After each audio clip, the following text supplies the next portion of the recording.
എല്ലാവർക്കും സുഖാണെന്ന് വിശ്വസിക്കുന്നു. ഡെയിലി അപ്ഡേറ്റിലേക്ക് എല്ലാവർക്കും സ്വാഗതം. നാളെ ജനുവരി 28 തീയതിയും തുറന്നുള്ള ദിവസങ്ങളിലും നാളെ ജനുവരി 28 തുറന്നുള്ള ദിവസങ്ങളിലും നിങ്ങൾ ശ്രദ്ധിക്കേണ്ട വളരെ പ്രധാനപ്പെട്ട കാര്യങ്ങളാണ് ഈ ഒരു വീഡിയോയിൽ വ്യക്തമാക്കുന്നത്. വീഡിയോയുടെ വിശദാംശങ്ങളിലേക്ക് കടക്കുന്ന കൂടുതൽ ആളുകളിലേക്ക് ഇൻഫർമേഷൻ എത്താൻ ഷെയർ ചെയ്യുക, ലൈക്ക് ചെയ്യുക. ഫേസ്ബുക്കിലൂടെ കാണുന്ന ആളുകൾ ഫോളോ ചെയ്യുക. വീഡിയോയുടെ വിശദമായ വിവരങ്ങളിലേക്ക് വരാം. സംസ്ഥാനത്ത് സാധാരണഗതിയിൽ പെൻഷന് ഒരാഴ്ചക്ക് മുമ്പ് ധനമന്ത്രിയുടെ ഭാഗത്തുനിന്നുള്ള അറിയിപ്പ് ഉണ്ടാകും. ഈ മാസം അതുണ്ടായില്ല. എങ്കിലും 27 തീയതി പെൻഷൻ വിതരണം ഉണ്ടാകും എന്ന് നമ്മൾ 4 ദിവസം മുമ്പ് തന്നെ നിങ്ങളെ അറിയിച്ചിരുന്നു. അതുപ്രകാരം തന്നെ പെൻഷൻ വിതരണം ഇന്ന് മുതൽ ആരംഭിച്ചിരിക്കുകയാണ്. ഇന്ന് വൈകുന്നേരത്തോടു കൂടി 5 മണിയൊക്കെ ആയപ്പോഴേക്കും ബാങ്ക് അക്കൗണ്ടുകളിലേക്ക് തുക എത്തിയിട്ടുണ്ട്.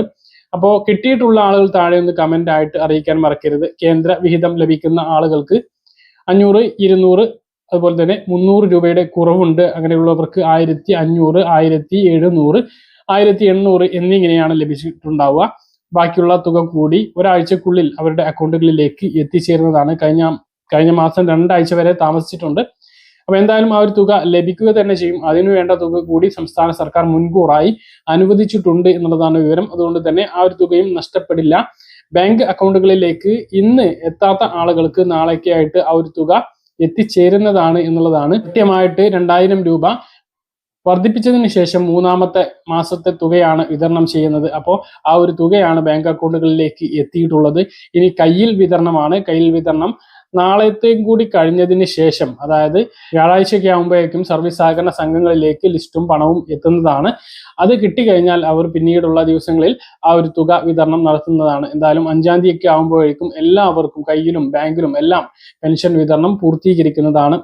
ഈ മാസം 29-നാണ് നമ്മുടെ സംസ്ഥാന ബജറ്റ് നടക്കാൻ വേണ്ടി പോകുന്നത്. നമ്മൾ ആകാംക്ഷയോടെ കാത്തിരിക്കുന്നത് ക്ഷേമ പെൻഷൻ 500 രൂപ കൂട്ടി സർക്കാരിന്റെ വാഗ്ദാനമായിട്ടുള്ള 2500ലേക്ക് എത്തിക്കുമോ എന്നുള്ളതാണ്. എന്തായാലും നമുക്ക് അതെല്ലാം കാത്തിരുന്ന് കാണാവുന്നതാണ്. അപ്പൊ ഇപ്പോൾ പെൻഷൻ നമ്മുടെ അക്കൗണ്ടുകളിലേക്ക് എത്തിയിട്ടുണ്ട് എന്നുള്ളതാണ് ഏറ്റവും പ്രധാനപ്പെട്ട അറിയിപ്പ്. അപ്പൊ വിധവാ പെൻഷൻ വാങ്ങുന്നവരും അവിവാഹിത പെൻഷൻ വാങ്ങുന്നവരും നോൺ മാരേജ് സർട്ടിഫിക്കറ്റ് സമർപ്പിക്കാൻ നിങ്ങളുടെ തദ്ദേശ സ്ഥാപനങ്ങളിൽ നിന്നും ആവശ്യപ്പെട്ടിട്ടുണ്ട് എങ്കിൽ അത് നൽകുക. ആവശ്യപ്പെട്ടിട്ടുണ്ടോ എന്ന് നിങ്ങളുടെ മെമ്പർ അല്ലെങ്കിൽ നിങ്ങളുടെ പഞ്ചായത്ത് അല്ലെങ്കിൽ മുനിസിപ്പാലിറ്റിയിൽ വിളിച്ച് അന്വേഷിക്കുകയും ചെയ്യുക.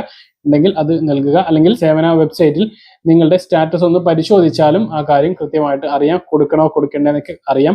ആളുകൾ നോൺ മാരേജ് സർട്ടിഫിക്കറ്റ് സമർപ്പിച്ചതിന് ശേഷവും വീണ്ടും സമർപ്പിക്കണമെന്ന് സൈറ്റിൽ കാണിക്കുന്നുണ്ട് എങ്കിൽ അത് ഡിജിറ്റൽ സിഗ്നേച്ചർ നൽകിക്കൊണ്ട് അത് അപ്ഡേറ്റ് ചെയ്യാത്തതുകൊണ്ടാണ്. അത് എല്ലാവരുടെയും ഒരുമിച്ചായിരിക്കും പഞ്ചായത്ത് ഓഫീസുകളിൽ നിന്ന് ചെയ്യുക. അതിൻ്റെതായിട്ടുള്ള കാലതാമസം ഉണ്ടാകും. അതുകൊണ്ട് നിങ്ങൾക്ക് പെൻഷൻ മുടങ്ങില്ല എന്നുള്ളതും ഓർമ്മിപ്പിക്കുകയാണ്.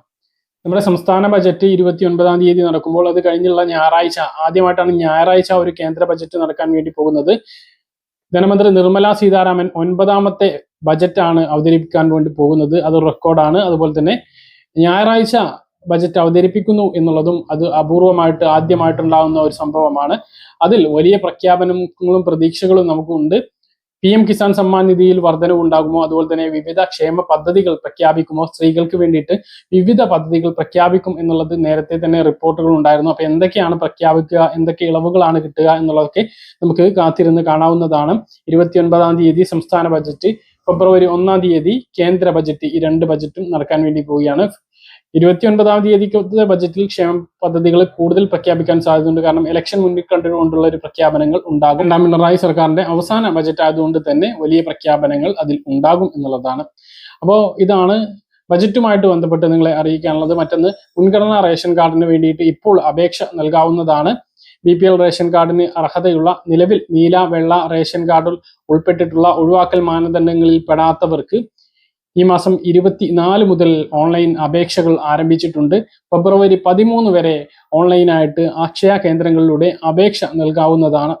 അപ്പോൾ 67,000-ഓളം ഒഴിവുകളാണ് ഉള്ളത്. കഴിഞ്ഞ തവണ 1,00,000-ഓളം ഒഴിവുണ്ടായിട്ടും പല ആളുകളും ഇത് നമ്മൾ നിരന്തരം പറഞ്ഞിട്ടും അപേക്ഷകർ കുറവാണ് എന്നുള്ളത് കൊണ്ട് തന്നെ അപേക്ഷിക്കുന്ന ആളുകൾക്ക് മാനദണ്ഡങ്ങൾ കറക്റ്റ് ആണെങ്കിൽ എങ്കിൽ നിങ്ങൾക്ക് ആ ഒരു ലിസ്റ്റിൽ ഉൾപ്പെടാൻ വേഗത്തിൽ സാധിക്കും എന്നുള്ളതാണ്.